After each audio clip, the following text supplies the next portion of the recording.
dedicated to southern and eastern Kentucky. This is WYMT Mountain News at 5:30. Good evening, I'm Steve Hensley. Late Saturday evening, a man at the Paintsville Golf Course found a body floating in a pond near hole 11. It turned out to be 29-year-old Herbert Blevins. WYMT's Lauren McCourt talked with family members who just want to know why this happened. Many describe Herbert Blevins as a family man. My little girl, that was his pride and joy right here. He thought the world of her. Even though we didn't see him, we heard from him. Who made sure to always check in with his mom or siblings each day. I saw him Saturday, and he said, Mommy, message me and let me know you made it home okay. But when he didn't message back, they knew something wasn't right. When he didn't, that set off alarm bells. We knew something was wrong when he didn't call. So his family went searching. Herbert just wouldn't disappear like that. Not having any luck, they went to the Kentucky State Police for help. And late Saturday evening, they got a call. The man found in the Paintsville Golf Course pond was Herbert. A golf course was really odd.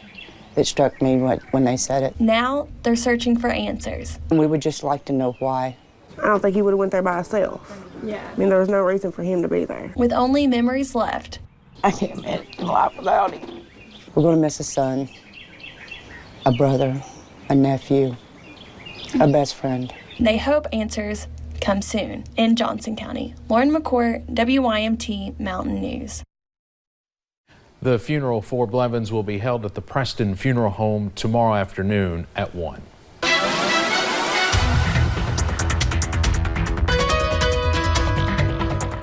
Well, sunshine returned once again today. It was another beautiful day here in the mountains. We saw those blue skies and a few high clouds here and there. You'll notice that here on our UVA WISE camera. A beautiful day today. You're seeing plenty of those blue skies. Clouds increasing just a little bit, but overall not too bad. You'll notice as we look outside our front porch here in Hazard, we're seeing those blue skies as well. Temperatures at 83 degrees and actually feeling like it. The dew points outside into those mid-40s, so pretty dry outside for now. We'll notice those lower 80s really across all of our area. Some spots into the upper 70s, but overall pretty warm temperatures outside. Feeling pretty good too. Now satellite and radar, you'll notice we haven't had to deal with any rain chances or really a lot of clouds, but you'll notice those increasing out to our west and to our north ahead of a cold front that'll be making its way into the mountains as we head into really tonight and then into the next really couple of days. You'll definitely want to download that WYMT weather app to stay updated really throughout the next couple of days, but you'll notice as we head throughout the overnight hours, we'll bring in a few showers and those continue a little bit into your Wednesday as well. I'll have that full forecast coming up for you guys in just a little bit. Steve. All right, thank you, Paige. A woman is facing charges after a multi-vehicle crash in Laurel County. Deputies say 43-year-old Jacqueline Thurmond was under the influence of alcohol when she struck 3 other vehicles on West Laurel Road around 9:20 last night. Deputies could smell alcohol from Thurmond following the crash. They say at least one person was taken to the hospital with serious injuries. Thurmond is now facing several charges, including DUI and assault. Guilty. That's the plea from Lexington scam artist Sherman Denny. He pleaded guilty this morning to 4 charges of theft.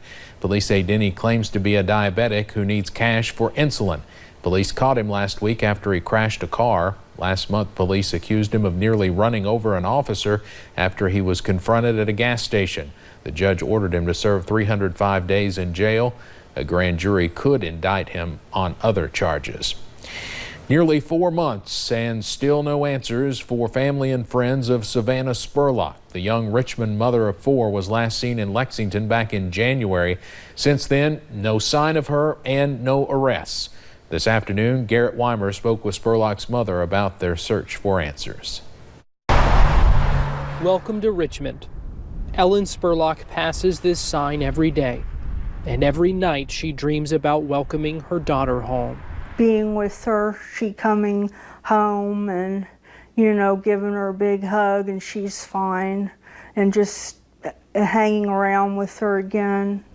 Spurlock says it's hard to go about her daily life, but 4 months since Savannah disappeared, she hasn't had a choice. Still, this family can't and won't give up hope. If I could just give her one more hug and kiss. I just want to hug her and kiss her. Police tell me right now, unfortunately, there's really not much of an update to report on the search. They say they're still going through files and the case is still very much an active investigation. Family and friends, too, have watched, waited, prayed, and searched for Savannah Spurlock. I'm seeing a lot of amens. If you have prayers that you... Ellen says more and more she has to lean on her faith. Inside, I'm grieving every day. You know, a part of me is missing. We need to find her and bring her home and have closure on this. It's awful. As time goes by, family members say they still need answers, even though it's a question they never wanted to ask. In Richmond, Garrett Weimer, WYMT Mountain News. Family members have offered a $10,000 reward. The reward expires May 15th. Senate Majority Leader Mitch McConnell was in Winchester this morning to look at the progress of a booming industry here in the Commonwealth, hemp.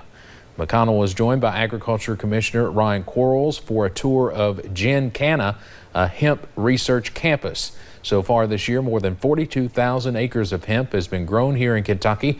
That's 3/4 of all hemp production in the United States. Senator McConnell says he's optimistic hemp will bring in the revenue that tobacco once did.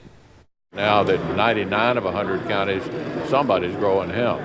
So we've seen the full transition to a bright new future without the health implications that ultimately sunk tobacco.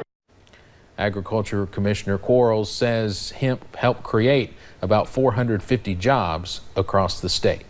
Kentucky received more than $117 million in tobacco settlement money last week. The Attorney General made that announcement today. The settlement is more than 2 decades old. Since the first payment in 1999, Kentucky has received more than $2 billion. The money comes from cigarette manufacturers. It's used to support early childhood education, health programs, cancer research, and to help farmers.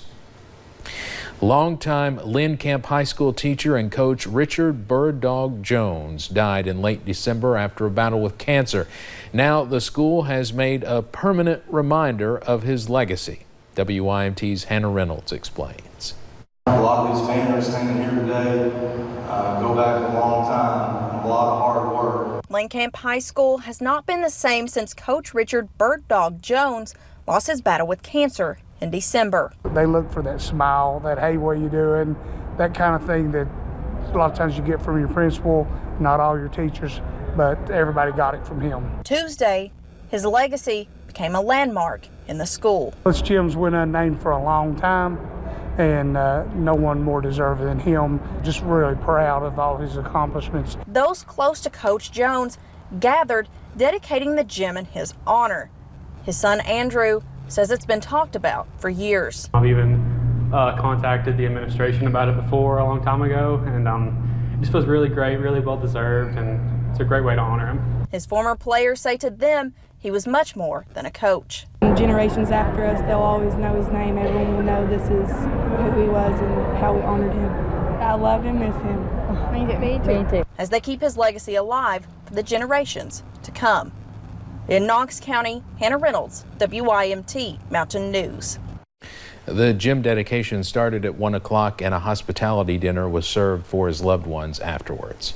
Coming up on Mountain News at 5:30, meet the 24-year-old Wisconsin man who became an instant multi-millionaire playing Powerball.